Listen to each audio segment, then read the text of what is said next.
A Bad Kitty Christmas by Nick Bruhl. 'Twas the night before Christmas, and all through the city not a creature was stirring, except for Bad Kitty.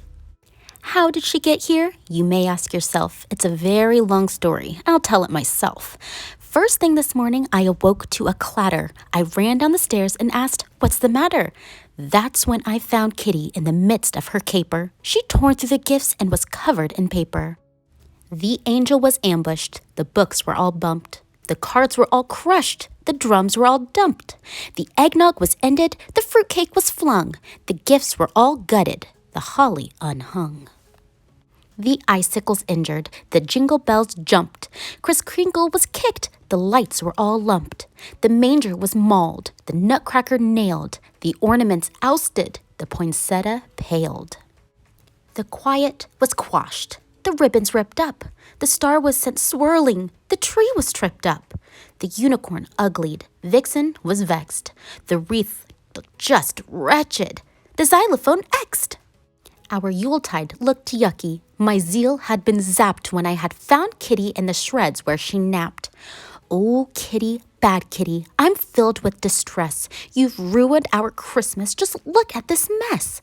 All of these presents, these were for you. Why did you do it? And Kitty said, meow. Though there were presents and bundles and boxes galore, Kitty was angry. She wanted more. She wanted an ape and a bear and a cormorant dish, a duck and an eagle baked with a fish, a gecko, a horse, an ibis, a jackal, a kiwi and a lion, and a soup with a mackerel, a narwhal, an owl, and a penguin on rye, a quetzal, a rabbit, and a seahorse in pie, a toad, an urchin, a vole, and a whale, a zurus, and a yak fried with zebra tail. That does it. I've had it. Just look at this place. I don't care if you're mad. Kitty, you're a disgrace.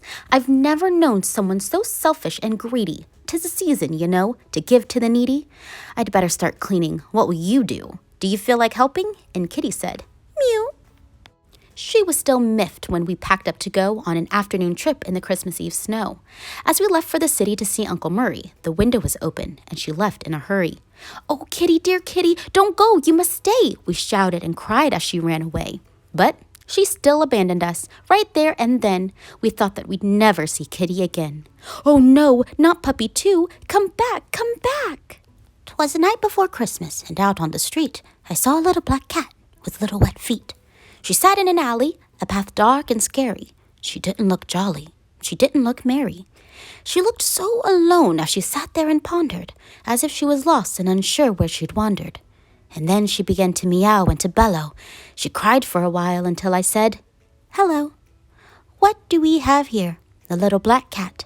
Don't you have a home? Let's look into that." There, little cat. It'll be all right. You shouldn't be out on this cold, wintry night. I'll take you upstairs to dry off your fur. Would you like some food?" And the kitty said, "Purr." Now my home's a bit empty. Why, it's practically bare, but I still have a little, and I am happy to share. I grabbed a clean towel to dry off her back and set down a plate with a small, tasty snack. "Do you like this old tree, the one on the shelf? Did you know I adorned it all by myself? You won't see any tinsel, not even one light. It only has photos. They're all black and white. Come sit with me, cat, and let me show you all the folks in my life and the people I knew. Here's my Aunt Agnes with my brother Bobby, with dear cousin Clancy and his daughter Dottie. That's Edgar the elder with my father Frank, next to grandmother Gail and my husband Hank. These are my in-laws, Ike and Iolana, with their two juveniles, John and Joanna. They each had a kid, Kendra and Ken, and the lineage goes on with Landra and Len. Here's my mother Marge with her lovely niece Nan, with her offspring Oscar and her partner Pam. That's Quinn in the quilt, a family heirloom. He's related to Robert, who hails from Khartoum. That's my sister Sophie and her twins Tina and Todd, with dear Uncle Upton, who had a nose that was odd. That's Vasha, my friend, or friend in Afrikaans. She's Walter's wife, and he is my son. This last one's my favorite. It's a whole silly gang at a Christmas reunion where we laughed and we sang. We met in New York near the end of December. I wrote on the picture so I'd always remember. On here it says, Xmas 1962, were spending our Yule at the Central Park Zoo. This cat looked entranced while I patted her fur as she stared at each picture there before her. You should know, cat, that I'm still quite content with only this tree that looks slightly bent. I may not have jewels or a car or a yacht, but I still have my memories, and that's quite a lot. Little cat, this is what Christmas should be. It's not about stuff from a big spending spree. It's not about presents all over the place. It's not about food or stuffing your face. Like Hanukkah, Kwanzaa, and Eid, you see, Christmas is all about family. Home's where the heart is, that's what they say. So I'll bet your poor heart feels miles away. Don't fret, little cat. Wipe off that tear. If we can't find your home, then you can stay here. But I could tell she was homesick. She wanted more. And that's when we heard a scratch at the door.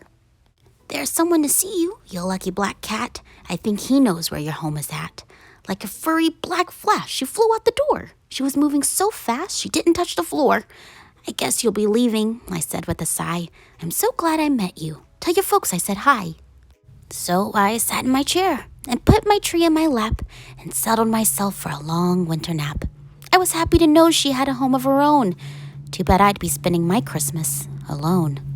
But just when I started to slumber and snore, again I heard scratching at my front door. This cat had come back like she had something to do. What do you want? And Kitty said, mew too. 'Twas the night before Christmas. We were filled with regrets as we sat in our seats missing our pets. The house seemed so empty without them around. I wish and I'd hoped they were both safe and sound. Then, onto the door, there arose such a knock. I sprang from my chair from the sudden shock, when what to my wondering eyes should appear but Kitty and Puppy and a lady most dear. They're home! They're home! Christmas is saved! Welcome home, Kitty. I hope you behave. And thank you, dear lady, for bringing them back. I hope that you'll stay for a late Christmas snack. And she did, don't you know? In fact, she moved in. Some friends are like family, and she became kin. Up there is her photo. It's high on the tree, wrapped snug in the branches for all to see. So, Kitty is home now. I think that she'll stay. She's gone off to bed to end this long day. This story is over now that everything's right. Merry Christmas to all, and to all a good night.